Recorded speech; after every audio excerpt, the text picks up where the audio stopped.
name is Landon Wilson, and I had the privilege to help bring this project together. I work at Halsey Real Estate and specialize in acquisitions, dispositions, and leasing in the commercial real estate sector. When I say I had the privilege to help bring this together, what I really mean is our team at Halsey Real Estate and the team at G&H Decoys. Our team consists of President and CEO Jerry Halsey, who leads by earned experience, and my wife Taylor Wilson, whose unique perspective always leads to a positive outcome, and our Alexa Cormier, who assists in our day-to-day operations. G&H Decoys, I recognize Rob Hansen, Brent Sawyer, Andrew Holman, and Lou Parcella. You know, when we took on this assignment, what I was told was, it's in the wrong spot, it's too expensive, and good luck. And I think with us being here today, it proves that, you know, Corning in Northeast Arkansas is not in the wrong spot. There's value in this community, and hard work takes precedence over luck. The attendance of Governor Sanders, Arkansas Secretary of Commerce Hugh McDonald, and so many distinguished guests in our audience shows the support behind industry here in Arkansas and the trajectory of Northeast Arkansas. We're grateful that you took the time to be here today, and we're grateful for everyone to help make this happen. With that, I'd like to welcome Arkansas Secretary of Commerce Hugh McDonald to the podium. Thanks, Andy. Thank you, Landon. Good morning, everybody. Great to be in Corning. Great to see our distinguished guests in the room. A couple of senators. Senator Johnston, where's Senator-elect Wooldridge? There you are. There you are. Great to be here. Listen, this is a great story. Certainly an honor to be here with the governor and the G&H Decoy, Five Rivers Plastics team, and the brand that you're going to continue. Today we're celebrating a business that dates back to nine decades, back in 1934. Like so many all-American businesses, they have a great story to tell through the ups and downs and the resiliency to keep fighting and keep producing their products. The first G&H Decoy was made in 1934, started by its late founder, John Gazalski, in Henrietta, Oklahoma. First was made from paper mache product out of his home. They are the oldest production waterfowl decoy company manufacturer in the United States, and we're very proud to have them call Arkansas home, actually coming back to Arkansas on one of their products. I didn't realize this, but the business started as a result of the U.S. banning the use of live birds as decoys. Imagine that, using live birds as decoys, but that's what they did back in prior to 1934. The demand increased so much that the founder partnered with his father-in-law, J.V. Hutton. So that's where the G and H came from. Since those early days, the company's been producing made-in-America products and providing outdoorsmen and outdoorsman women, is that a word, outdoor women, products, providing them with quality decoys. They fiercely fought foreign competition and outsourcing their product manufacturing to foreign companies when so many of their competitors did that. That obviously created challenges for them, but they stuck with the Made in America brand, and we're so proud that they did that. You know, you fast forward to 2024, and G&H Decoys announced that they're relocating to Arkansas, investing millions of dollars here in Corning and creating more than 75 new jobs here in Corning. And, you know, manufacturing and outdoor and hunting, that just goes well together in the state of Arkansas. And at the risk of maybe telling a little story, because we all have memories, fond memories. My dad used to call them character building experiences. I grew up in North Dakota, but hunted ducks.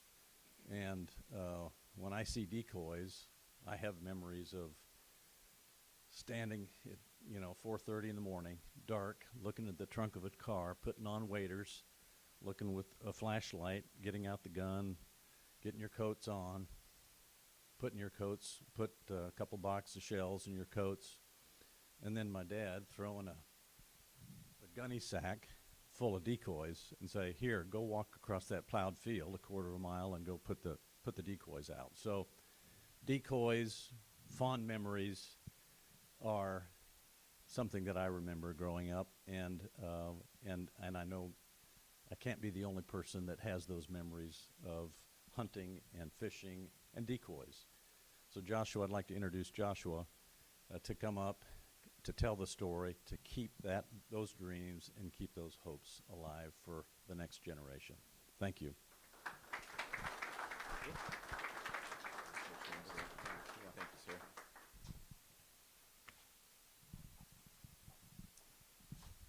How are we all doing? More smiles. It's a good day. It's a good day to be in Arkansas.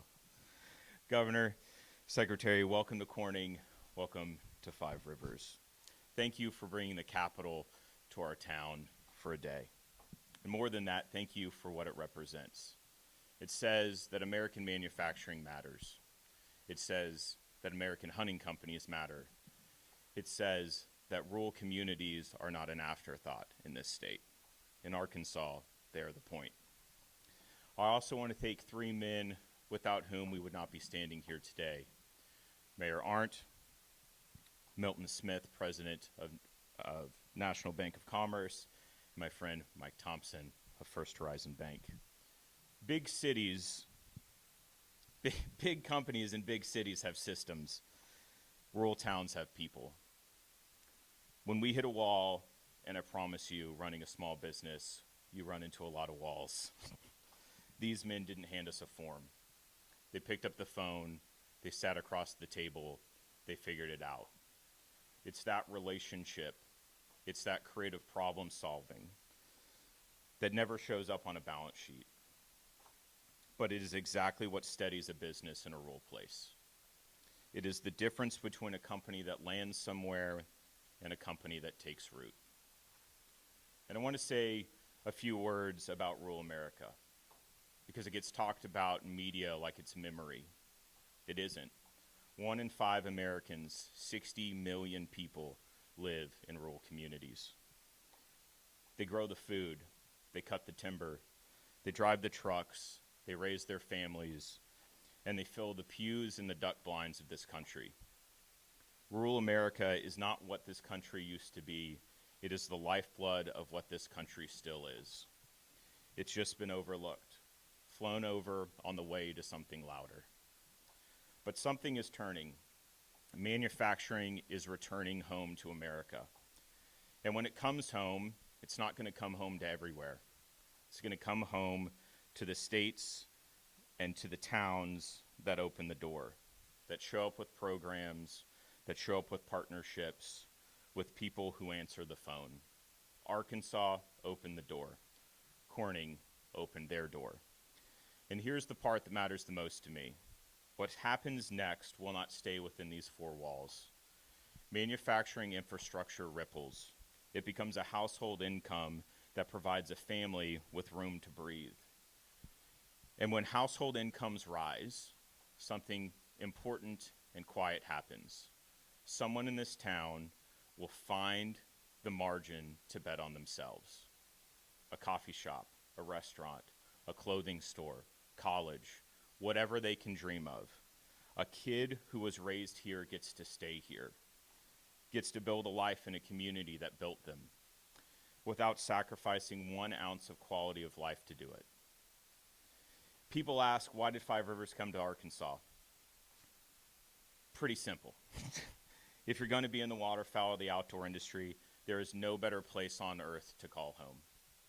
The flooded timber, the rivers, the rice fields, the finest waterfowl country in the world is in our back door.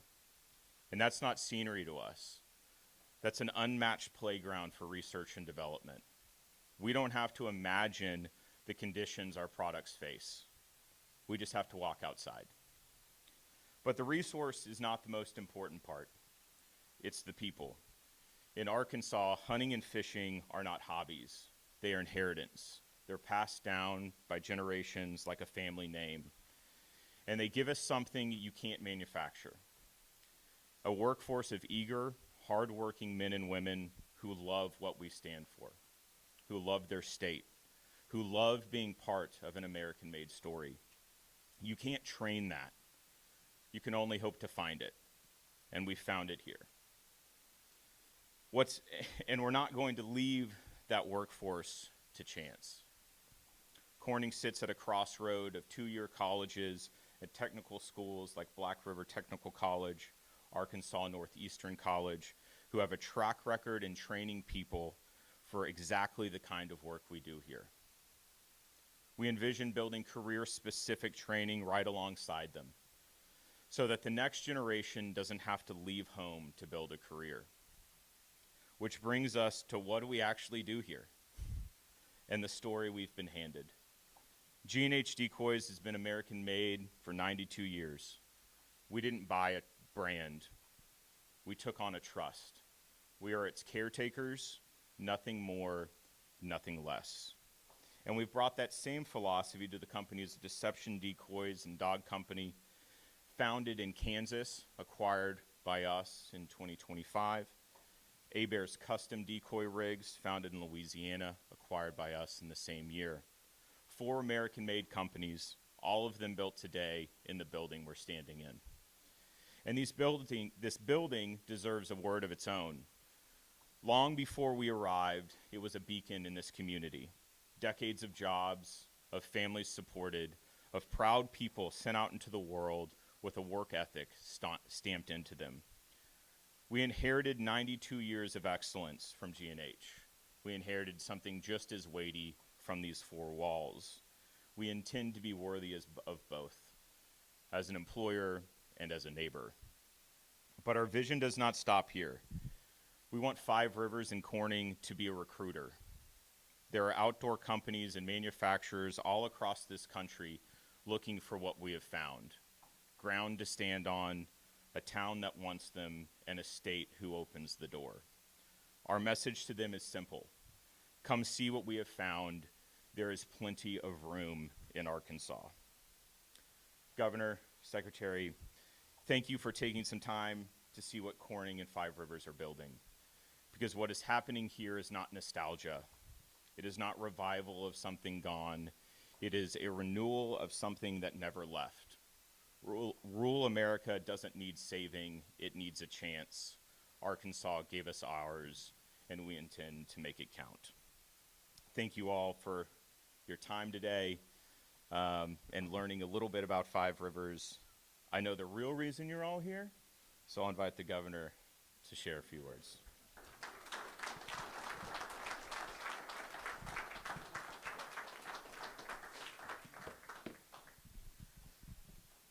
That's a tough act to follow. You gave one of the certainly best, most passionate cases for doing business in Arkansas, and definitely one of the best dressed at any manufacturing opening I've ever seen. So I'm sitting here trying to figure out if I can pull that hat off or not. But it is wonderful to be here and so excited about what you're doing, about what you're building. And I was excited before I heard you speak, but knowing that this is not just a company, but it is an investment in a community. It is a way of life that you want to see continued, a tradition that you want to be part of and see passed down to the next generation is really powerful.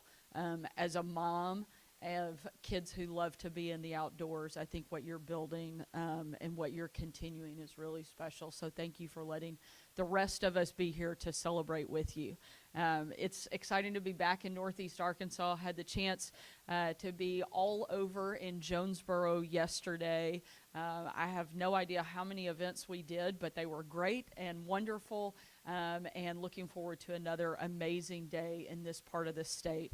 I want to give, again, just a special thank you to you and the entire team at G&H and Five Rivers for your hard work in making this announcement and this day possible. I also want to say thank you to the mayor and the leaders of Corning and Clay County who sold this company a building, but did more than that. They helped them with the infrastructure and made it actually possible, and will be the ones who benefit and do the hard work after the rest of us leave today. I want to say thank you to Hugh McDonald, who always does an amazing job. He leads an incredible team at Commerce and AEDC. And Hugh, I can just picture your dad yelling at you to put those decoys out as a kid. And we'd like to see some photo of you out there doing some of that manual labor too at some point. But this is a special place because it means a lot for what is, I think, one of Arkansas's most unique parts of our culture. My family loves the outdoors. I went on my first duck hunt with my dad as a kid, and now both of my sons love to be in the outdoors whenever they get a chance. And I can see the joy and the energy and the excitement that they experience every time they step out into God's beautiful creation. It's something that my husband and I really try to lean into at our house. It's been a banner year for our crew. Both of our boys got their first turkeys and their first bucks this past season, and they're becoming quite a duck hunting duo. George loves to call the ducks in, and Huck shoots them as they start to come down, and that's really awesome to watch and to see when you're in a duck blind. It's a lot less exciting when they're practicing duck calling about midnight every night. So we've taken a lot of duck calls from our kids over the last year and try to remind them to do that during the daytime. But despite a few late nights, I'm really glad that my kids are able to get out and enjoy the great outdoors right here in the state that we are blessed enough to call home. And that wouldn't be possible if we didn't have people like you that were investing in the long-term sustainability of what we're doing here in the natural state. This company started almost 100 years ago when, as Hugh pointed out, the federal government outlawed the use as live birds as decoys. I really can't even wrap my head around that. So I'm looking at our game and fish team and making sure that's not something we're working to bring back. But that rule is a big reason that there are still ducks in the sky today. But it did leave hunters without their decoys. But one man's red tape became another man's business opportunity, and they started making lightweight decoys in their backyard. He bought an abandoned sawmill near his house, and along the way developed some of the first plastic decoys and then some of the first floating decoys that are still used by many hunters across the country today. In 2024, it looked like G&H might be making its very last decoys. Its parent company filed for bankruptcy in February. But then a few avid sportsmen who believed in what they were building stepped in and decided that they were not going to let a great American brand disappear. And it wasn't easy. When they got the keys in August of that year, they had 60 days to empty out a 110,000 square foot facility in Oklahoma and find a new home to start to continue the work of this great company. And Corning made that possible. The city sold them an old building that had been sitting empty since 2018 and helped them get it up and running. As you know, Corning sits right in the heart of the Mississippi Flyway, in the middle of the best duck hunting in America. And today they're opening a facility that will make it possible for G&H and Five Rivers to continue to serve Arkansans for generations to come. It's also happening because Arkansas is quickly becoming the most pro-business state in the entire country. My administration has cut taxes 4 times, returning $1.5 billion back to taxpayers. We're cutting red tape and making it easy and possible for a company to get started and to grow and expand and thrive here in our state. And we've worked hard to build the workforce of the future. There's no shortage of Arkansans who want to come and work at this company. G&H took more than 300 applications in a single 4-hour job fair right here in Corning. You may be ready to expand pretty soon, so we're supportive of that. But the biggest difference maker is that duck hunting isn't just a business in Arkansas. It's a way of life. Not long ago, my husband was taking our 10-year-old son, George, our avid duck caller, out to duck hunt in East Arkansas. It was late and they had the music on and the windows down. And George looked up and he turned to my husband. He said, "Dad, it should be a rule that you can't live somewhere where you can't see the stars." As they were driving back home the next morning, George told my husband, he said, "I'm going to live here when I grow up because it has everything you need. You can hunt, you can farm, you can fish, and you can see the stars." For a 10-year-old boy, it really is that simple. Live the good life in a small town in Arkansas where you can still see the stars at night. G&H plays a big part in making that happen, driving jobs and investment to a part of the natural state that's earned it. And with their help, we're not just making Arkansas duck hunts better, we're making our state a better place than ever to live, to work, and to raise a family. So to everyone who helped make this facility possible, we thank you. And to everyone whose career is starting here, you're really living the Arkansas and the American dream. Thank you so much for being here, and I hope we have a very strong duck season. Thank y'all.